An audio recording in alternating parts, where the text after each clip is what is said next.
Hello everyone, first time మన channel చూస్తుంటే subscribe చేసుకోవడం మర్చిపోవద్దు. వీడియోలోకి వెళ్ళినట్లయితే మొత్తానికి కార్తీక్, దీప ఎంప్లాయీస్ అందరికీ సాయంగా నిలబడి వాళ్ళ ఉద్యోగాలు మళ్ళీ వాళ్ళకి వచ్చేలా చేస్తారు.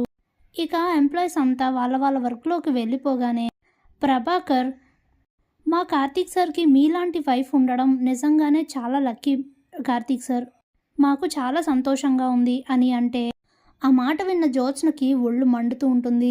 పని చేసేదేమో మా దగ్గర, పొగిడేదేమో వాళ్ళనా అనుకొని మండిపడిపోతూ ఉంటుంది జ్యోత్స్న. ఇక కార్తీక్తో మాట్లాడి దశరథ్ అక్కడి నుండి వెళ్ళిపోగానే జ్యోత్స్న అప్పుడే ఆఫీస్ లోపలికి వెళ్తూ ఉంటే ఇక కార్తీక్ సైకిల్పై దీపని ఎక్కించుకొని వెళ్తూ హారన్ కొట్టి మరీ జ్యోత్స్న వెనక్కి తిరిగి చూసేలా చేస్తాడు. ఇక దాంతో చాలా కోపం వస్తుంది జ్యోత్స్నకి. ఇక తన క్యాబిన్కి వెళ్ళిపోయి ఆలోచిస్తూ మండిపడిపోతూ ఉంటుంది జ్యోత్స్న. ఏంటిదంతా, నేను వద్దని పంపించేసిన ఎంప్లాయీస్ని మళ్ళీ జాబ్లోకి తీసుకోవాల్సి వచ్చింది, అది కూడా దానికి బావ దీప కారణం కావడమా? నేను దీన్ని అస్సలు తట్టుకోలేకపోతున్నాను, ఖచ్చితంగా దీనికి రెవెంజ్ తీర్చుకొని తీరాల్సిందే అని అనుకుని ఓ మాస్టర్ ప్లాన్ వేసుకుంటుంది జ్యోత్స్న. ఇదిలా ఉండగా కార్తీక్ వాళ్ళు ఇంటికైతే వస్తారు. ఇక జరిగింది చెప్పగానే అనసూయ, కాంచన కూడా చాలా హ్యాపీగా ఫీల్ అవుతారు. అప్పుడే కార్తీక్ తన మెడలో ఉన్న దండ తీసి దీప మెడలో వేస్తే, ఏంటిది కార్తీక్ బాబు అని అడుగుతుంది దీప. ఈ విజయంలో సగం నీది కూడా, ఇది నీ మెడలోనే ఉండాలి అని అంటే అప్పుడే శౌర్య, మరి సగం అమ్మ మెడలో ఉండాలని చెప్పి మొత్తం అమ్మ మెడలోనే వేసేసావేంటి నాన్న, అలా కాదు అని చెప్పి ఇద్దరి మెడలో కలిపి దండ వేస్తుంది శౌర్య. అప్పుడే అనసూయ, వీళ్ళిద్దరినీ ఇలా చూస్తుంటే నా దిష్టే తగిలేలా ఉంది చెల్లమ్మ అని అంటే కాంచన చాలా హ్యాపీగా ఫీల్ అవుతూ నవ్వుతూ ఉంటుంది. అప్పుడే కాంచన, ఏదైతే ఏంటి కార్తీక్, మొత్తానికి మళ్ళీ ఆ ఎంప్లాయీస్ని జాబ్లోకి తీసుకున్నారు. అసలు జ్యోత్స్న ఎందుకు ఇలాంటి నిర్ణయాలు తీసుకుంటుందో నాకు అర్థమే కావట్లేదు, ఎవరి మీద కోపం రా ఇదంతా అని అంటే, అసలు జ్యోత్స్నకి బాధ్యతలన్నీ అప్పగించేసి తనకి నచ్చినట్టు చెయ్యమని చాయిస్ వదిలేయడం అనేది తాతయ్య చేసిన తప్పమ్మా.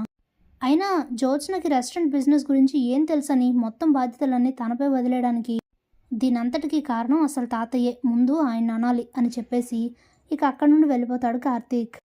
ఇంతలో దీప శౌర్యని రెడీ చేసి స్కూల్కి అయితే కార్తీక్తో పంపిస్తుంది. శౌర్య వెళ్ళిపోయిన తర్వాత అనసూయ ఇన్ని రోజులు లేదు కాబట్టి టిఫిన్ బండిని ఎలా ప్రారంభించారు, ఈ కొద్ది రోజులు బిజినెస్ ఎలా జరిగింది అనే విషయాలపై కాంచన, అనసూయ, దీప ముగ్గురు మాట్లాడుకుంటూ సరదాగా నవ్వుకుంటూ ఉంటారు. ఇంతలోనే కాంచనకి స్వప్న ఫోన్ చేసి ఏం జరిగింది పెద్దమ్మ అని అడిగితే ఇక వెంటనే దీప ఫోన్ తీసుకొని జరిగింది మొత్తం స్వప్నకి చెప్తే, మంచి పని చేశాడు మా అన్నయ్య, తిక్క కుదిరింది జ్యోత్స్నకి, అలాగే కావాలి, లేకపోతే ఎంప్లాయీస్ అందరినీ అలా ఉన్న పలంగా ఎలా తీసేస్తుంది, ఏదైతేనే మీ ఇద్దరూ కలిసి ఎంప్లాయీస్కి న్యాయం చేశారు, చాలా హ్యాపీగా ఉంది వదిన అని చెప్పి ఫోన్ పెట్టేసి ఆ విషయం దాసుకి, కాశీకి చెప్తుంది స్వప్న. ఇక వాళ్ళు కూడా హ్యాపీగా ఫీల్ అవుతారు. అప్పుడే దాస్ తన మనసులో, ఈ జ్యోత్స్న రోజు రోజుకి ఎందుకు ఇలా తయారవుతుంది, అసలు ముందు ఈ జ్యోత్స్నకి తగిన శాస్తి చేయాలి, తనకి తగినట్టు బుద్ధి చెప్పాలి అని అనుకుంటూ ఉంటారు. ఇంతలో ఈవినింగ్ అవుతుంది. శౌర్యను తీసుకురావడానికి దీప అయితే స్కూల్కి వెళ్తుంది. స్కూల్లో శౌర్య కనిపించదు దీపకి. వెంటనే అక్కడున్న సెక్యూరిటీ వాళ్ళని అడిగితే వెళ్ళిపోయిందని చెప్తారు. నేను రాకుండా ఎవరితో పంపించేశారు అని అడిగితే, ఏమో అమ్మ మాకు తెలీదు, రోజు ఎంతోమంది పిల్లలు వెళ్తూ ఉంటారు కదా, అవన్నీ మాకు ఎలా తెలుస్తాయి, ఎవరో వచ్చారు వాళ్ళతో వెళ్ళిపోయిందని చెప్తారు. దాంతో పెద్ద షాక్లో పడిపోతుంది దీప.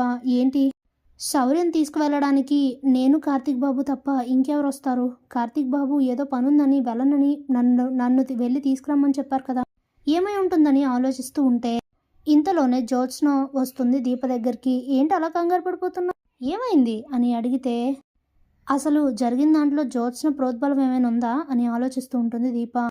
అప్పుడే, ఇప్పటికే నేను చాలా టెన్షన్లో ఉన్నాను జ్యోత్స్న, అనవసరంగా మాట్లాడకు, వెళ్ళి నీ పని చూసుకో అని అంటే, ఏంటి కూతురు కనిపించకపోతే ఇంతలా గింజుకుపోతున్నావు కదా, మరి మా బావని నేను ఈ చిన్నప్పటి నుంచి ప్రేమిస్తున్నాను, తన్నే భర్తగా ఊహించుకుంటుంటే నువ్వు నా బావని నాకు దూరం చేస్తే నాకెంత కోపం రావాలి, నేనెంత బాధపడాలి, మళ్ళీ అది సరిపోదు అన్నట్లు మా బావకి నువ్వే సరి అయిన భార్యవని అందరూ నిన్ను పొగడ్తలతో ముంచెత్తేస్తుంటే నేను ఎలా ఊరుకుంటాను, నా బాధ ఎలా ఉంటుందో నీకు కూడా తెలియాలి కదా అని అంటే, ఇక దీప మాత్రం జ్యోత్స్న మాటలు పట్టించుకోకుండా శౌర్యను వెతుకుతూ ఉంటుంది. అప్పుడే జ్యోత్స్న నువ్వేం గింజుకుపోవాల్సిన అవసరం లేదు, అదిగో శౌర్య అక్కడుంది అని చెప్పి తన కారులో కూర్చోబెట్టి శౌర్యకి ఐస్ క్రీమ్ కొనిచ్చి మ్యూజిక్ పెట్టిస్తుంది జ్యోత్స్న.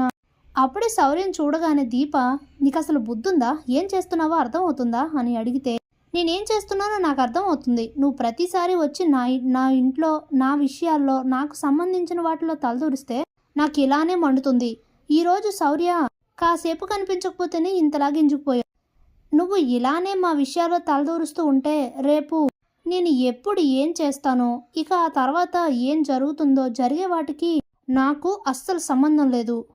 ఈ రోజుకి పోనీలే అని వదిలేస్తున్నాను, గుర్తుపెట్టుకో అని చెప్పి శౌర్యని పిలిచి దీపతో పంపించేస్తుంది జ్యోత్స్న. ఇక దాంతో దీపకైతే చాలా కోపం వస్తుంది, కానీ ఇకేం మాట్లాడకుండా అక్కడి నుండి వెళ్ళిపోతుంది. Thanks for watching.